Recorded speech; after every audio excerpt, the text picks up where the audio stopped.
There's a set of rules about money that governs who gets rich and who stays poor. These aren't rules written in economics textbooks. These aren't magic formulas from motivational gurus. These are laws, like the law of gravity. They work whether you believe in them or not. They work whether you like them or not. And the most interesting part, the vast majority of people are violating these laws every single day. And then they wonder why they can never get out of financial struggle. My name is Thomas, and today I'm going to show you the 7 fundamental laws of money that separate those who build wealth from those who spend their entire lives breaking these rules without even realizing it. Get your mind ready, because some of these laws go against everything you were taught in school, at home, and by society. If you want to finally understand how money really works, subscribe to the channel and hit that like button. Let's dive deep. First law, money flows to those who solve problems, not to those who work hard. This is the most important law and the one most people break without realizing it. Money is not a reward for effort. Money is a reward for value created. You can work 12 hours a day digging holes and filling them back up. Is it hard work? Yes. Will you get rich? Never. Why? Because you're not solving any problem. You're just burning energy. Now, look at the guy who creates an app that saves 1,000 people 1 hour per day. He worked less than you, but he created much more value. He'll earn much more. In the United States, this becomes crystal clear. The doctor earns well, not because they work hard. Nurses work hard too. They earn well because they solve an expensive problem, keeping people alive and healthy. The corporate lawyer earns obscene amounts not because they work more hours than a criminal defense attorney. They earn because they solve problems involving millions of dollars for companies. The Silicon Valley programmer earns 6 figures not because code is difficult. They earn because their code generates millions in revenue for the company. See the pattern? It's not about how much you work. It's about how valuable the problem you solve is. The average person focuses on working more hours. The rich person focuses on solving more valuable problems. One tries to sell more time. The other tries to create more impact. That's the first law. And if you're working hard but not solving problems that matter, you'll stay poor no matter how many hours you work. Second law, money multiplies itself when properly positioned. Here's a truth that destroys the idea of work more to earn more. Money that works grows infinitely faster than money you trade for work. Let me explain this law with total clarity. When you work, you have limits. You only have 24 hours in the day. You can't work more than that. When your money works, there are no limits. It works 24 hours, 7 days a week, 365 days a year. No vacation, no sleep, no complaining. In the United States, the rich understand this perfectly. They put money in stocks that pay dividends. The money works, generating more money. They put it in real estate that appreciates and generates rent. The money works, generating more money. They put it in businesses that grow and return profits. The money works, generating more money. Meanwhile, the average person keeps money in a checking account, or worse, spends it all. The money stays idle or disappears. The difference is brutal. $1 in your checking account will still be $1 20 years from now. Actually, it's worth less because of inflation. $1 well invested can become $5, $10, $20 in 20 years. Same currency, completely different destiny. The law is clear. Money multiplies itself when you position it in the right places. If you don't position it, it rots or disappears. Rich people put every dollar to work. Average people leave money sitting waiting for orders. Third law, wealth is built with what's left, not with what comes in. This law here explains why there are people earning $500,000 per year and broke, while others earn $50,000 and are building wealth. It doesn't matter how much comes in. What matters is how much stays. In the United States, you see this all the time. The NFL player who earns millions buys a mansion, luxury car, jewelry, and 5 years after retirement is bankrupt. The college professor who earns a modest salary, lives below their means, invests every month, and retires a millionaire. Same economy, opposite results. Why? Because one violates the third law. The other obeys it. The law says, wealth isn't built with high income. Wealth is built with high margin. Margin is the difference between what comes in and what goes out. If you earn $100,000 and spend $98,000, your margin is $2,000. Terrible. If you earn $50,000 and spend $30,000, your margin is $20,000. Excellent. Who will get rich faster? The second one. Always. Because wealth is not a function of income. It's a function of discipline.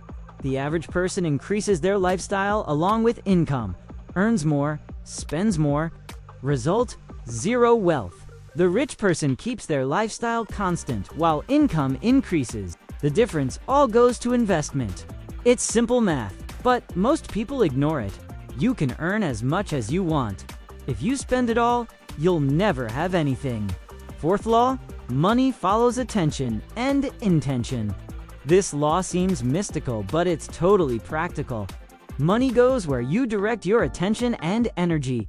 If you spend all day watching Netflix, complaining about life, and scrolling through Instagram feeds, your money will reflect that. It'll be scarce, chaotic, directionless.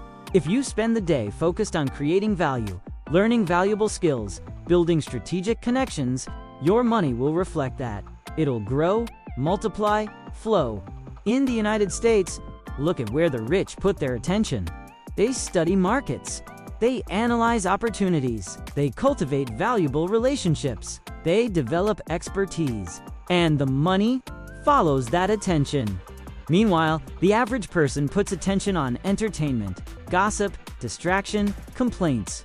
And the money also follows, except it follows away. The law is inexorable. You financially attract what you put your mental energy into.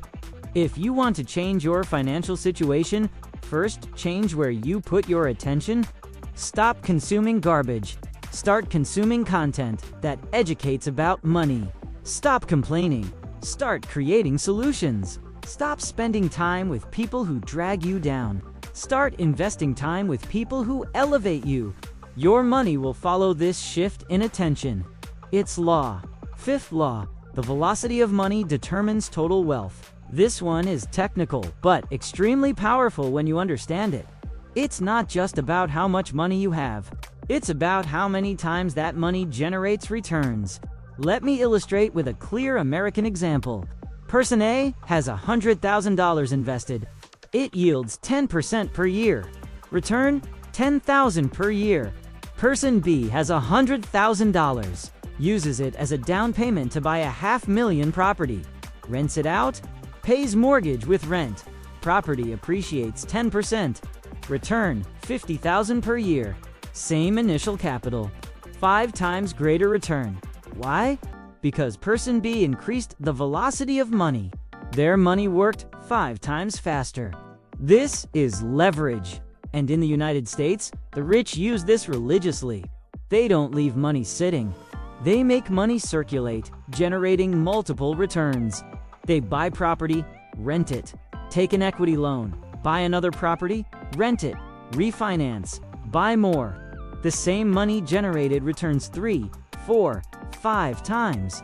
Meanwhile, the average person leaves money sitting in savings, generating one pathetic return once.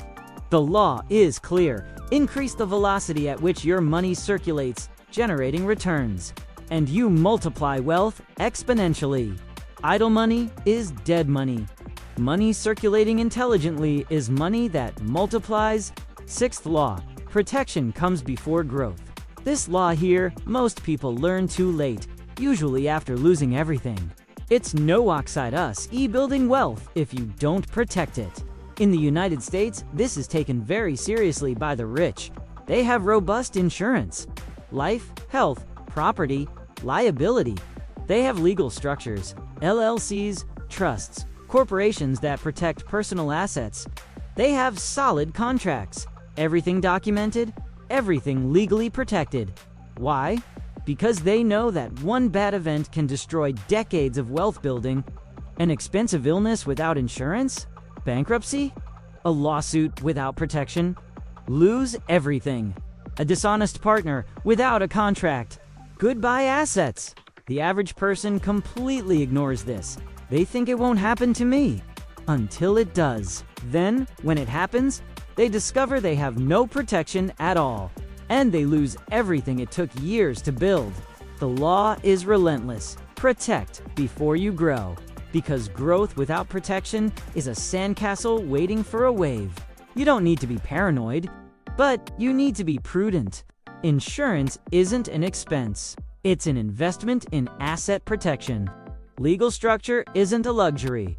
It's a necessity for anyone who has something to lose. Contracts aren't distrust. They're intelligence. Protect first, grow later. In that order. Seventh law. Financial freedom is when your assets work more than you do. And we arrive at the final law, which is the goal of all the others. The money game has a clear finish line. When you no longer need to work because your assets generate more than your expenses. That's financial freedom. And in the United States, this is the goal that smart people pursue from early on. It's not about getting rich to show off. It's about getting rich to have choice. When your investments pay your bills, you work because you want to, not because you need to. This changes everything. You can choose projects that excite you, not just ones that pay better. You can say no to an abusive boss without fear of going hungry. You can take a sabbatical year without desperation. You have options. And options are the true luxury of life. The law establishes the path. Build assets that generate passive income until that income exceeds your expenses.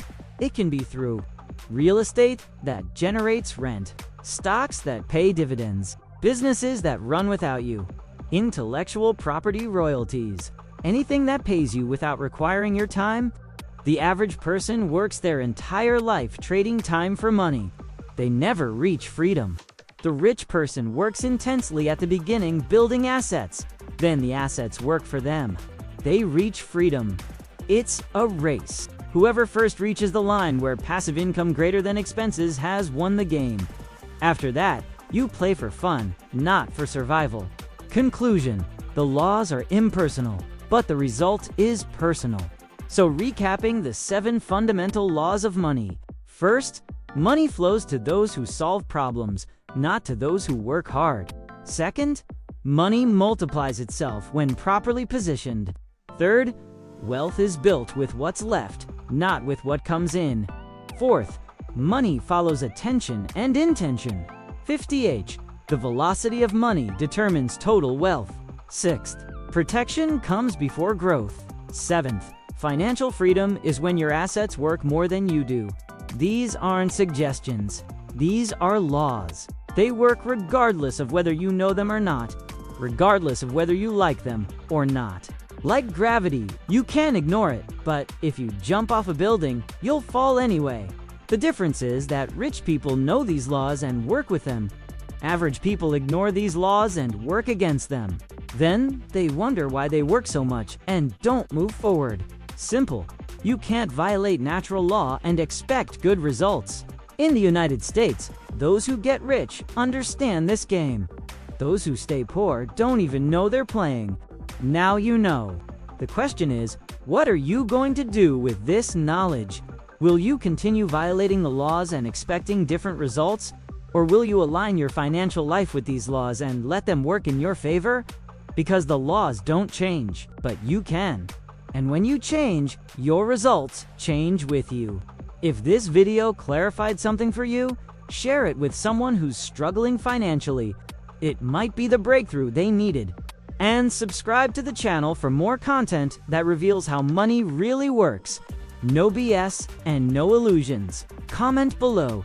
Which of these 7 laws are you violating right now? And what are you going to do differently starting today? Thanks, and see you next time.